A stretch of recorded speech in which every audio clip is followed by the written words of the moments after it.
My name is Pedramin. I'm the founder of Solix Float Spa, first and only flotation therapy center in downtown DC. In downtown DC? Yeah. And tell me, what exactly is flotation service? Yeah, so flotation therapy, think of it as a large, huge bathtub filled with 10 inches of highly saturated Epsom salt. Okay. The water is heated to skin temperature. It's the environment is soundproof, lightproof. So it's completely isolated from the outside environment. So it puts you into a very relaxation state of mind. Wow. What are the benefits of something Well, there's like so many this? benefits, but mainly people try for stress, for pain management, for recovery, and also meditation. 1 hour of floating equals to 6 hours of meditation and 8 hours of REM sleep. Yeah, REM sleep? REM sleep, yeah. To get you in a deeper Yeah, sleep? people with sleep deprivation, having a hard jet lag, a lot of stress, people with majority of clients come to us for stress, relieving stress.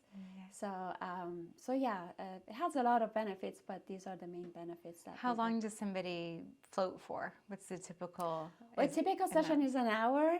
We do offer longer sessions, but for someone who hasn't floated, we highly recommend to start with an hour because you have no idea what to expect, and it might take a few minutes for you to relax and get used to the environment.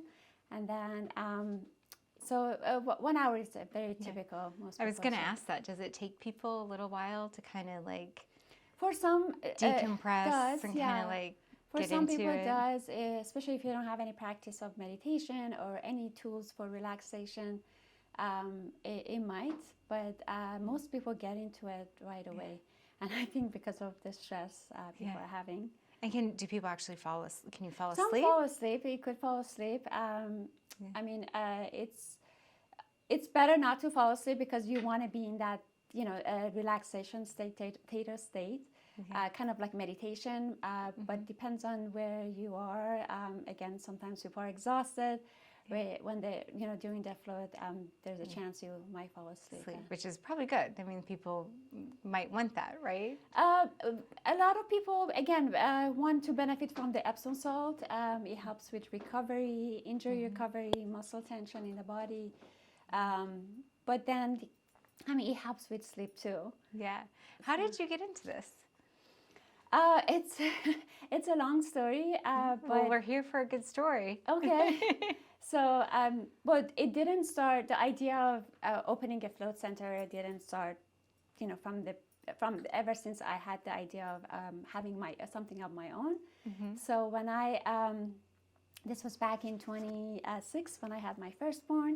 I left architecture to become a mom, stay-home mom. Yeah, With that's my a big firstborn. pivot. It was. Yeah.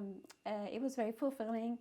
I made that choice. I wanted to be home with her, and then I had my secondborn. And then things were getting harder financially, and we had to move so many times. And it was during that time that my son got sick, and I was trying to help him with alternative medicine, and that's how I stumbled upon flotation therapy. Oh, wow. I had different business ideas. I was trying to help with the family and bring some income. Yeah. So I had, especially after I became a holistic nutrition, I wanted to do, make things, bake things, healthy food for kids, healthy sweets. But I knew my calling is bigger. I wanted to do something bigger to help. I love helping people. I love making a difference. So that was, I knew my calling was something bigger. So I thought about opening a center for meditation, yoga. And then when I found out about floating, I was like, this is a better idea. I know, but no one has done it. So did you open the other businesses? Or no, I did a little bit of... You were kind of toying around with a lot of different things. Yeah, a little bit of everything at home while I was raising my kids. So when I went back to school to become a nutritionist, that's when I got pregnant with my third-born. Wow. Third child. So they were all pretty close together back to... Yeah, 5 and 3. So so I got busy with that. And then, between all the moves, we had to move, downgrade. My husband was out of work. I was trying to find ways to bring some income. It really didn't work because my attention was so many different places. And so yeah, that's when it was during the time I went back to school. I was intrigued by the idea of holistic health. And I thought, when I found out about floating, I thought this is a better idea. I want to do this, even though I had no money, I had no school credit. I didn't know anything about business. I started taking some classes in business, how to write a business plan, how to write a financial projection, all that stuff. But so yeah, that's when. And how did you learn how to do all that stuff? Did you have someone that was helping you? Did you? Well, I took classes. I took workshop classes about business, entrepreneurship, writing a business plan, financial projection. I had to increase my score credit in order to be able to secure a loan. And so there was a lot of hurdles you had to yeah, overcome. It was. Yeah. So raising capital, securing a location, that was another hurdle because a lot of owners did not know about the concept and didn't trust it, and there was not a lot of history. I mean, there is a lot of history on floating, but then within the area, Washington metropolitan area, not a lot of places. That this was back in 2013 that offered this service. So it was challenging to convince people, convince the bank, convince the landlord that this can work. And so I had to take a lot of classes and learn how to present my idea, how to come up with a projection that it's a valid idea. So you really built it from the ground up. It was from the ground up. Yeah. You said your son was sick, and that kind of sparked your interest into looking into flotation. Am I saying it correctly? Flotation therapy. Flotation therapy. How did that benefit your son? Well, that's not what something helped my son. Again, because he was getting sick, he was getting a lot of infections. Okay. And I was sick of giving him medication, antibiotics, and he was not feeling any better. Even though in my background, in my culture, holistic health is very known and it's been around for thousands of years. But ever since I lived here in the U.S., I kind of were under influence of Western medicine. I was just following what doctors were telling me, give him medication, antibiotics. So I was like, let me go back and see, maybe I can help him in a different way. There must be an alternative way to help him. So that's when sparked my interest to find more answers. So it wasn't floating that helped him. It was basically change of diet, and also essential oils, home remedies. But that sparked your interest, and that sparked my interest to go back to school and become a holistic nutritionist. So what are you doing these days for marketing and advertising? What's working for you? What's not working for you? Well, as far as marketing, we have amazing Diana. Yes, I see. Our marketing, today. She's always behind the scenes. She's always behind the scenes helping to bring organic traffic. We really emphasize on building a community. We work with small businesses in our area, other businesses, business to business, and partnership, collaboration, and social media. We're really active on social media. Those are all organic traffic. And on top of that, we really focus on our clients. We are client focused. We want always give them the best experience. We always consistent with our delivering our service. So that's something they do the marketing for us. They always rave about us. They bring most of the organic traffic, referral programs, affiliate programs, things like that. That really helps. Do you find it helpful to bring like influencers in to come try it does the product? Because I think some people might be kind of scared of that. Are there people that are scared that they're going to feel too closed in, or do you ever get any of that? Yeah, that's actually one of the biggest barrier for people or objection, that I'm claustrophobic. I don't want to be in a closed space, and we let them know. I mean, we really emphasize on educating people. Sure. It's the way the business, not the business, flotation therapy, it wasn't very known when I started. Even now, still, we need to really spend time, effort, and funding to educate people about the benefits, how it works, and it's a safe space. That part of it, it really helps us to bring clients and really trust us, because we communicate with that with them either through social media, email marketing, any a partnership, even influencers. So when we partner with an influencer, we really do the work and study the influencer and see. We want to see if they're aligned with our values. Yes, absolutely.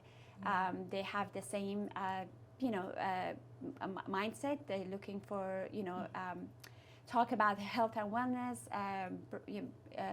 emphasize on holistic health, and that's when we do partnership with other influencers. Is there somebody there in the that monitors the different, what do you call the float therapy, the actual contraption that they're in? What is float it called? Pods. We call it float pods. I was going to call it a pod, but I didn't know if that would be the right. Pod is actually, that's what we call it. Some places call it float tanks, isolation tanks, or isolation pods. there's so many different names, but essentially a pod. Yeah, we picked pod because there are float tanks. They look like a pod. Okay. It's rounded. Some people say it looks like an egg. I was going to say a big egg. Yeah, it is. So, just to and how many do you guys have?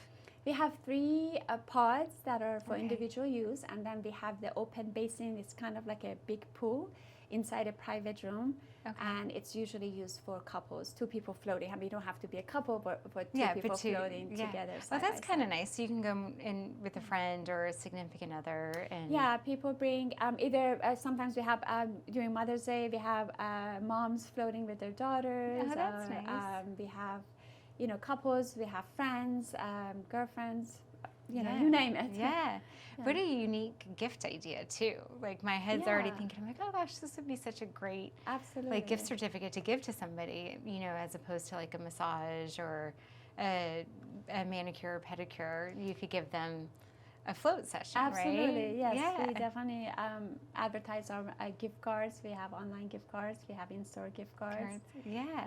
Seasonally, we have promotions. And how long have you guys been open? So this August is going to be 7 years. August 14 of 2017, that's when we opened first. Yeah. But it's going to be 7 years. 7 long years. 7 long years, yeah. What have been, you said that it's hard to convince people sometimes that they're not going to feel claustrophobic or that they are in a safe place. What other challenges do you see either with customers or just from the business side about growing your business? You're in DC, right? But are there any challenges with that? There are many challenges. The list You're like, where do I start? Where do I start? How much of it do you want to know? Yeah. Well, we don't really have challenges with customers. Again, we really love on our customers, on our clients. We really emphasize on their needs and educating the public. It's something that we really invest on in any form, social media, email marketing. We really emphasize educating on the website. So basically we take their hands through the journey. That's something that we spend time with them one-on-one from the beginning till the end. And then also we have a very good follow-up system in place that we make sure that after their session, it doesn't matter first time, 10 times, how was their float, how they feel about it, is it helping them, are they getting the result they're looking for? So basically, our focus is on getting them the result they're looking for, the goals that they came in the first place, the first time to, looking for flotation therapy. And what is recommended? Is it recommended people do this once a week, once a month? So it depends. People with chronic pain, they float often, at least once a week.